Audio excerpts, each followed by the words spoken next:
everyone. Welcome back to Matrix English Podcast. I am Maria. Today we talk about something very simple: walking, not running, not the gym, just walking. And I think this episode will surprise you because walking is much more powerful than most people think. So get comfortable. Let us go. Let us start with the most basic question. What happens to your body when you walk? When you walk, your heart beats a little faster. Your blood moves through your body more quickly. Your muscles in your legs, your back, and your stomach all start working together. Your lungs take in more air. Your body temperature rises a little, and your brain receives more blood and more oxygen than when you're sitting still. All of this happens from something as simple as walking. No special equipment, no special skill needed, just movement. Now let us talk about your heart, because walking is one of the best things you can do for your heart every single day. Your heart is a muscle, and like all muscles, it gets stronger when you use it. When you walk regularly, your heart gets better at pumping blood. It becomes more efficient. Over time, your resting heart rate, the speed of your heart when you are relaxed and not moving, becomes lower. A lower resting heart rate is a sign of a stronger, healthier heart. Research from the American Heart Association shows that walking just 30 minutes a day, 5 days a week, can significantly reduce the risk of heart disease. Heart disease is one of the most common causes of death in the world, and one of the simplest ways to protect your heart costs absolutely nothing. Just walk outside every day. Now let us talk about your brain, because walking does something remarkable for your mind. In 2014, researchers at Stanford University studied what happens to creativity during walking. They asked participants to solve creative problems while sitting and then while walking. The results were very clear. Walking increased creative thinking by about 81%. People walking produced far more creative ideas than people sitting down in a chair. Why does this happen? When you walk, your brain enters a relaxed but alert state. Your thoughts can move more freely. You are not staring at a screen. You are not responding to messages. Your mind is free to wander, connect ideas, and think in new and unexpected ways. Many great thinkers throughout history were regular walkers. Charles Darwin built a special walking path and walked every day to think. Steve Jobs preferred to have meetings while walking rather than sitting.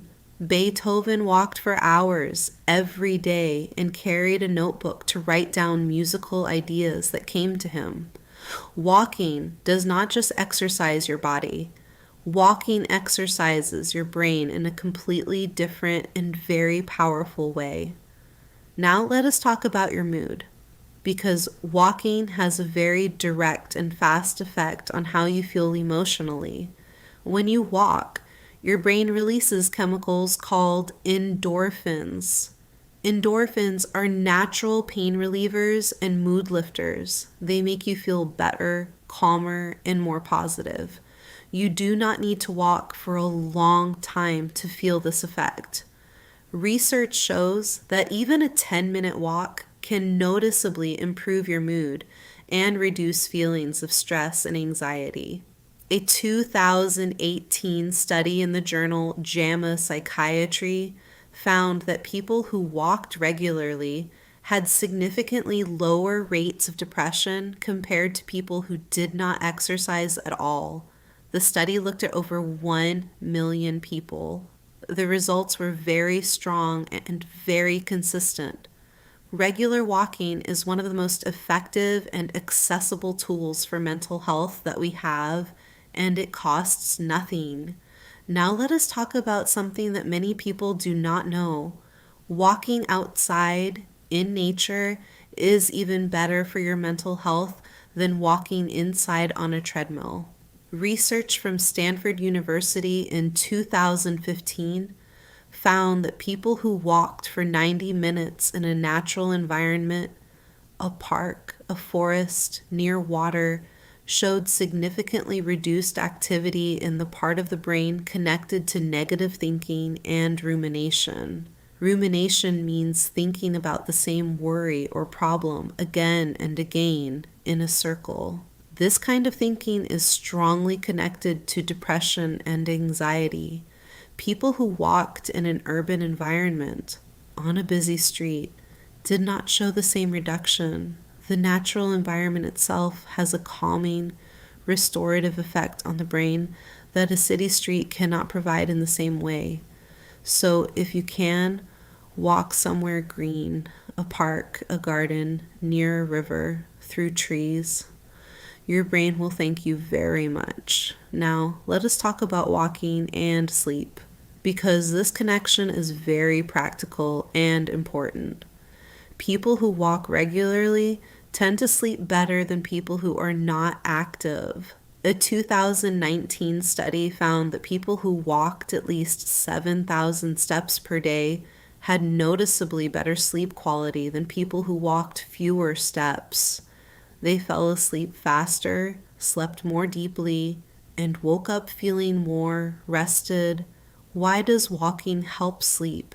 Because physical movement during the day helps your body complete its natural energy cycle. You use energy through movement, and then your body naturally wants to recover during sleep. Walking also reduces cortisol, the stress hormone, which can interfere with sleep if it stays too high in the evening. One practical tip: try to walk earlier in the day, not too late at night. Exercise close to bedtime can sometimes make falling asleep more difficult for some people. Now, let us talk about walking and weight, because many people walk specifically for this reason. Walking burns calories. Not as many as running, but more than sitting completely still. A 30-minute walk at a moderate pace burns approximately 150 to 200 calories for an average adult. Over many days and weeks, this adds up significantly. But the weight benefit of walking goes beyond simply burning calories in the moment. Regular walking improves your metabolism, how efficiently your body converts food into energy. It helps regulate blood sugar levels, reducing the risk of type 2 diabetes. It reduces inflammation in the body, which is connected to many serious health conditions. And it helps maintain muscle mass, especially important as people get older. Now let us talk about something simple and practical. How much should you walk? Many people have heard about 10,000 steps per day. This number became very popular, but it originally came from a Japanese marketing campaign in the 1960s, not from scientific research. More recent research suggests a different picture. A 2021 study in the journal JAMA Internal Medicine found that as few as 7,000 steps per day was associated with significantly lower risk of death from all causes. The benefits increased up to around 10,000 steps, but did not continue to grow much beyond that number. The most important message from the research is simple. Any walking is better than no walking. If you currently walk very little, adding just 15 to 20 minutes of walking every day will produce real, measurable benefits for your health. You do not need to reach a specific number. You just need to start moving more than you do today. So let us bring everything together now. Walking every day is one of the most powerful and accessible habits available to any human being. It strengthens your heart and reduces the risk of heart disease. It increases creative thinking by giving your brain freedom to wander and connect ideas. It releases endorphins that improve your mood and reduce stress. It reduces negative thinking, especially when done in nature. It improves sleep quality by helping your body complete its natural energy cycle. It helps manage weight, blood sugar, and inflammation.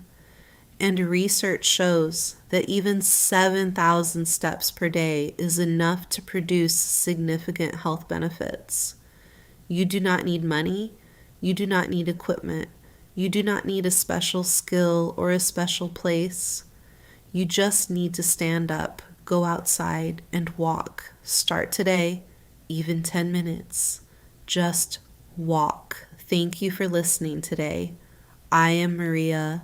This is Matrix English Podcast.